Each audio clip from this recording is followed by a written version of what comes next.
Give it up one more time for Samoa. All right, for those inquiring minds, I know that a community member came and threw in a dollar donation or some money contributions. That is okay, especially within our Pacific Islands.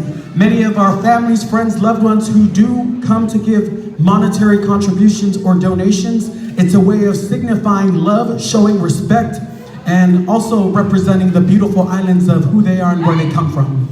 So next up, we have the South Puget Sound Community College Pacific Islander Club. They're going to be coming over here to do a game with you guys. So without further ado, can we have some representatives from the Pacific Islanders Club?